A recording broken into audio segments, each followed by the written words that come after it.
সরকার দু আলম নবী বলেন, আরাফার দিবস এটা আল্লাহ তাআলার কাছে খুবই মর্যাদাপূর্ণ একটা দিবস। সুবহানাল্লাহ। ইয়ানজিলুল্লাহু তাবারাকা ওয়া তাআলা ইলাস সামাঈদ দুনিয়া। আল্লাহ তাআলা তার বিশেষ রহমতের দৃষ্টি প্রথম আকাশে দান করেন। আল্লাহ তাআলা বিশেষ রহমত প্রথম আকাশে বর্ষণ করেন। আল্লাহ তাআলা অন্য হাদিসে আসছে, আল্লাহ তাআলা প্রথম আকাশে এসে ফেরেশতাদের সাথে আরাফার ময়দানে যারা অবস্থান করতেছে তাদেরকে নিয়ে আল্লাহ তাআলা গর্ব আর ফখর করতে থাকেন। সুবহানাল্লাহ। ফায়ুবাহি বিআহলিল আরদি আহলাস সামা। ফেরেশতাদের সামনে আল্লাহ তাআলা যাদের ফখর করেন, যাদেরকে নিয়ে গর্ব করেন, আল্লাহ তাআলা তো কোনো গুনাহগারকে নিয়ে ফখর আর গর্ব করবেন না। অবশ্যই আল্লাহ তাআলা যাদেরকে নিয়ে গর্ব করেন ফেরেশতাদের কাছে, অবশ্যই তারা আল্লাহ তাআলার কাছে দামি বান্দা। সুবহানাল্লাহ। সরকার দু আলম নবী বলেন, আল্লাহ তাআলা ফেরেশতাদের কাছে আরাফাতে অবস্থানরত বান্দাদের প্রশংসা করেন, তাদেরকে নিয়ে গর্ব করেন।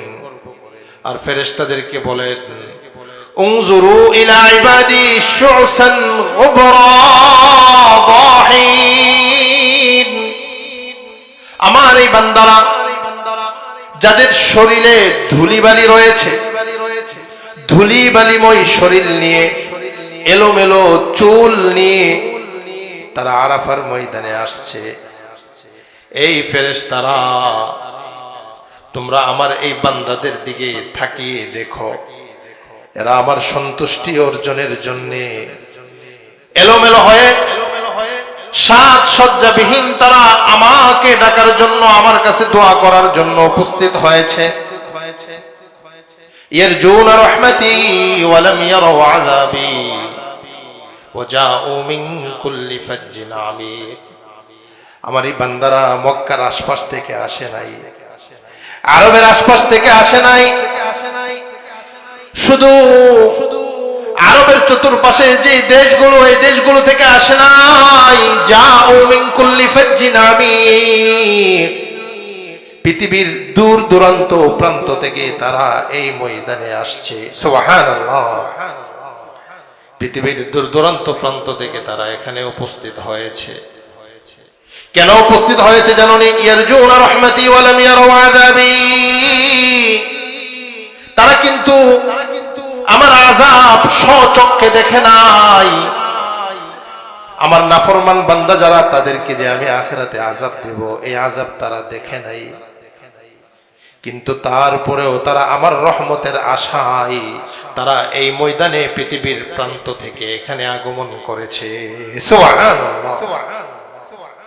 আল্লাহ তাআলা ফেরেশতাদেরকে বলতে থাকে, দেখো আমার বান্দাদেরকে, তারা আমার বিধান পালন করতে গিয়ে তাদের চুলগুলো এলোমেলো হয়ে গেছে, নখগুলো বড় হয়ে গেছে, পাথরময় এই ভূমিতে তারা অবস্থান করতে করতে তাদের শরীরে ধুলিবালি লেগে গেছে। কিন্তু তারপরেও তারা আমার রহমতের আশায় তারা এখানে আগমন করেছে। নবীজি সাল্লাল্লাহু আলাইহি ওয়াসাল্লাম এই হাদিসের শেষে বলেন, আরাফার দিবসে আল্লাহ তাআলা তার অনেক বান্দাদেরকে অন্য দিনের তুলনায় অনেক বেশি আল্লাহ তাআলা তার বান্দাদেরকে জাহান্নাম থেকে মুক্তি দান করেন। সুবহানাল্লাহ। সহিহ ইবনে হিব্বানের হাদিস, মুসলিম শরীফেও আছে, আম্মা জান আয়েশা রাদিয়াল্লাহু তাআলা আনহা থেকে বর্ণিত। মুসলিম শরীফের 1348 নম্বর হাদিস। قال رسول الله صلى الله عليه وسلم ما من يوم أكثر من أن يعتق الله فيه عبدا من النار। সরকার দু আলম নবী বলেন, আরাফার দিবসের তুলনায় অন্য কোন দিবসে আল্লাহ তাআলা এত জাহান্নাম থেকে মুক্তি দান করেন না যেই পরিমাণ আল্লাহ তাআলা আরাফার দিবসে তার বান্দাদেরকে জাহান্নাম থেকে মুক্তি দান করেন। সুবহানাল্লাহ। ওয়া ইন্নাহু লায়াদনু, সরকারে দু আলম নবী এই হাদিসে বলেন আল্লাহ তাআলা তার বান্দাদের কাছাকাছি এসে যান। সুবহানাল্লাহ।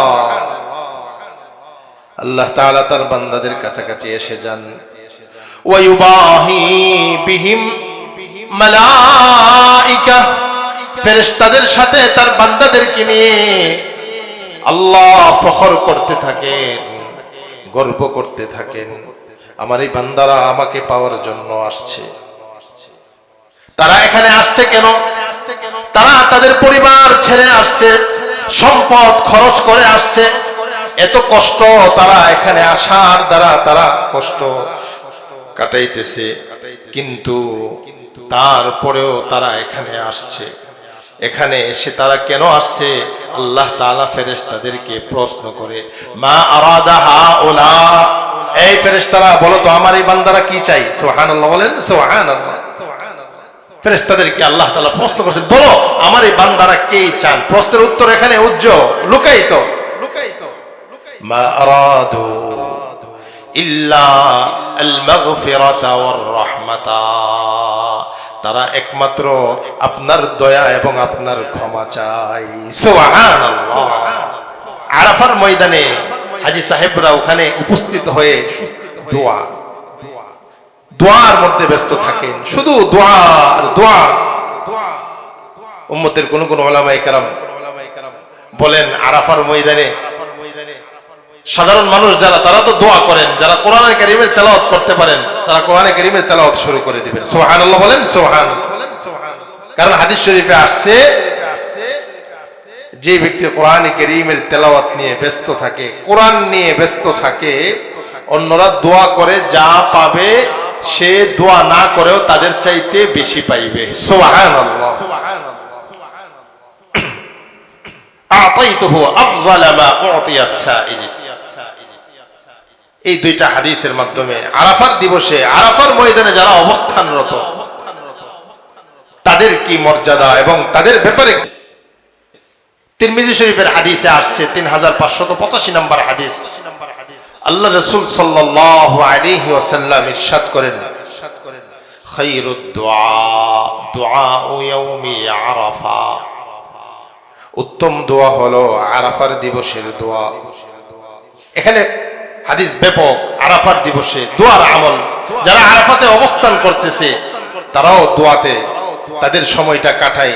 আমরা যারা দূরবর্তী স্থানে অবস্থান করতেছি আমরাও এই সময়টা দোয়ার মাধ্যমে কাটাইতে পারি। সুবহানাল্লাহ। এই হাদিসের শেষে আল্লাহ রাসূল সাল্লাল্লাহু আলাইহি ওয়াসাল্লাম বলেন, ওয়া খায়রু মা কুলতু আনা ওয়ান নাবিয়্যুনা মিন ক্বাবলি, আমি এবং আমার পূর্বের নবী প্রত্যেকেই যে বাক্যটা বলছে এটা হলো সবচাইতে উত্তম বাক্য, এটা হলো লা ইলাহা ইল্লাল্লাহ ওয়াহদাহু লা শারীকা লাহু লাহুল মুলকু ওয়া লাহুল হামদ ওয়া হুয়া আলা কুল্লি শাইইন কাদির। আল্লাহ রাসূল সাল্লাল্লাহু আলাইহি ওয়াসাল্লাম বলেন, এই কালিমা এটা আমিও পাঠ করেছি, আমার পূর্বের সকল নবীরা এটা পাঠ করেছেন, এটা একটা উত্তম কালিমা। সুবহানাল্লাহ। এই হলো আরাফার দিবসে আরাফাতে যারা অবস্থান করতেছে তাদের ফজিলত, তাদের মর্যাদা, তাদের ব্যাপারে আল্লাহ তাআলা ফেরেশতাদের সাথে গর্ববোধ করেন, তাদের প্রশংসা করেন।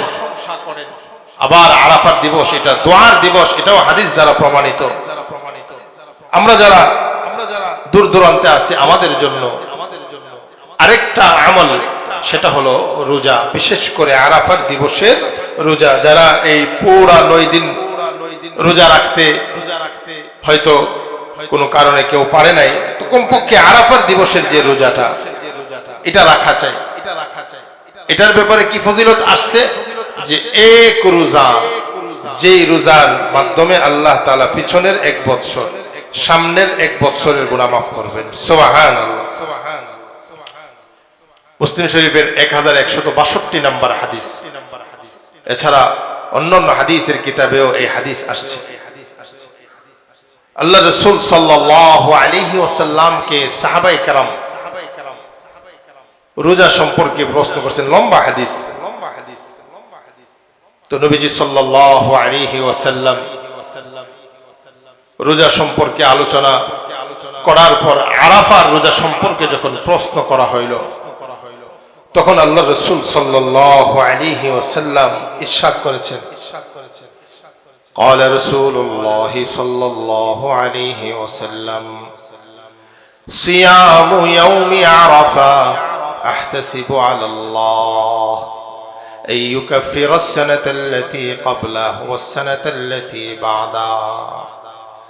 সরকারে দো আলম নবী বলেন, আরাফার দিবসের রোজা, এই রোজার ব্যাপারে আমি আল্লাহ তাআলার কাছে আশাবাদী, আল্লাহ তাআলার কাছে আমি আশা রাখি, এই রোজা যে পালন করবে আল্লাহ তাআলা তার পিছনের 1 বৎসর, সামনের 1 বৎসরের গুনাহ মাফ করে দিবেন। সুবহানাল্লাহ। এবার প্রশ্ন হইতে পারে, হুজুর পিছনের 1 বৎসরের গুনাহ, সামনের 1 বৎসরের গুনাহ, কোন গুনাহ আল্লাহ তাআলা মাফ করবেন? হাদিস শরীফে যত হাদিসে আল্লাহর রাসূল বলছেন যে আল্লাহ তাআলা গুনাহ মাফ করে দিবেন, এই গুনাহ দ্বারা উদ্দেশ্য হলো বান্দার ছোট ছোট গুনাহগুলো, ছোট গুনাহ সগীরা গুনাহগুলো যখন বান্দা কোনো ইবাদত করে, ইবাদতের সাথে সাথে সগীরা গুনাহগুলো মাফ হয়ে যায়। সুবহানাল্লাহ। সগীরা গুনাহ মাফ করে দেওয়া হবে। এখন প্রশ্ন হতে পারে, হুজুর কারো আমলনামায় সগীরা গুনাহ নাই, উনি ছোট গুনাহ করেন না? তো ইমাম নববী আলাইহির রাহমা মুসলিম শরীফের এই হাদিসের ব্যাখ্যায় তিনি লেখেন, তাহলে আশা করা যায় ইরজা আত-তাখফীফ আল-কাবাইর, আশা করা যায় যার আমলনামায় সগীরা গুনাহ নাই, এই নফল রোজা রাখার মাধ্যমে যে আল্লাহ তাআলার পক্ষ থেকে সুসংবাদ, আল্লাহ পিছনের এবং সামনের 1 বৎসরের মতো 2 বৎসরের গুনাহ মাফ করবেন। যদি কারো আমলনামায় সগীরা গুনাহ না থাকে, তাহলে আশা রাখা যায় আল্লাহ তাআলা তার কবিরা বড় বড় গুনাহগুলোকে হালকা করে দিবেন। সুবহানাল্লাহ। কবিরা গুনাহ যেটা তওবা ছাড়া মাফ হয় না, মুহাদ্দিসিনে কেরাম বলেন এই আমলের বিনিময়ে আল্লাহ তাআলা এই কবিরা গুনাহগুলোকে হালকা করে দিবেন। আরেকজন মুহাদ্দিস বলেন যে না, আশা করা যায় যে আল্লাহ তাআলা এই নফল ইবাদতের মাধ্যমে আপন ফজল ও করমে এই কবিরা গুনাহগুলোকে মাফও করে দিতে পারেন। সুবহানাল্লাহ। এখন আরেকটা প্রশ্ন হইতে পারে যে হুজুর যার আমলনামায় গুনাহ নেই, আমরা অনেক হাদিস শুনি যে এই হাদিসের মাধ্যমে, ওযুর মাধ্যমে গুনাহ মাফ, নামাজের মাধ্যমে গুনাহ মাফ, আমল এমনি ভাবে কোনো একটা নেক কাজ করলে গুনাহ মাফ হয়ে যায়। তাহলে যার আমলনামায় গুনাহ নেই, তার এই আমলের দ্বারা কি প্রাপ্তি, সে কি প্রতিদান পাবে? এখানেও উম্মতের উলামায়ে কেরাম সুন্দরভাবে উম্মতকে বুঝাইছেন। সেটা হলো কি, যার আমলনামায় কোনো গুনাহ নেই, তার ইবাদতের মাধ্যমে তার অবস্থা, তার স্থান, তার মর্যাদা আল্লাহ তাআলা দিন দিন বাড়িয়ে দিবেন। সুবহানাল্লাহ। এবার আরেকটা প্রশ্ন এই হাদিসে আসে, পিছনের 1 বৎসরের গুনাহ তো মাফ হয়ে যাবে বুঝলাম, সামনের 1 বৎসরের গুনাহ কিভাবে মাফ হবে? আমি তো সামনের 1 বৎসর গুনাহ করিই নাই, সামনের 1 বৎসর তো এখনো আমি অতিবাহিত করি নাই। তো এখানে উম্মতের উলামায়ে কেরাম সুন্দরভাবে বুঝাইছেন। সরকারে দো আলম নবী যে বলছেন পিছনের 1 বৎসরের গুনাহ মাফ, সামনের 1 বৎসরের গুনাহ মাফ। 9 তারিখ আরাফার দিবসে রোজা যে রাখবে তার জন্য এই সুসংবাদ। সামনের 1 বৎসরের রোজা মাফ, এর অর্থ হলো আল্লাহ তাআলা তার এই বান্দাকে সামনের 1 বৎসর গুনাহ থেকে হেফাজত করবেন। সুবহানাল্লাহ। সম্মানিত মুসল্লিয়ানে কেরাম, মোট কথা হলো এই হাদিসের মাধ্যমে আরাফার দিবসের রোজার ফজিলত আমাদের সামনে সুস্পষ্ট হয়েছে। এই জন্য আরাফার দিবস 9 তারিখে আমরা রোজা রাখার চেষ্টা করব। হাজী সাহেব যারা আছে, প্রশ্ন হতে পারে হুজুর হাজী সাহেবরাও কি রোজা রাখতে পারবে কিনা? আমাদের হানাফি মাযহাবে যে হাজী সাহেব শক্তিশালী, যে রোজা রাখার দ্বারা দুর্বল হবে না, তার জন্য রোজা রাখা বৈধ আছে। কিন্তু যদি রোজা রাখার দ্বারা আরাফার ময়দানের যে ইবাদতগুলো এগুলো করতে না পারে, দুর্বলতা এসে যায়, তাহলে তার জন্য অপছন্দনীয়, মাকরুহ, রোজা রাখতে পারবে না। এই হলো আরাফার দিবস সম্পর্কে আমরা কিছু আলোচনা শুনলাম। কোরআনে কারীম ও আল্লাহ তাআলা এই দিবসের শপথ করেছেন। আল্লাহ রাসূল হাদিস শরীফেও এই দিবস সম্পর্কে বলেছেন যে এই দিবসে আল্লাহ তাআলা তার অনেক বান্দাদেরকে জাহান্নাম থেকে মুক্তি দান করেন। সুবহানাল্লাহ।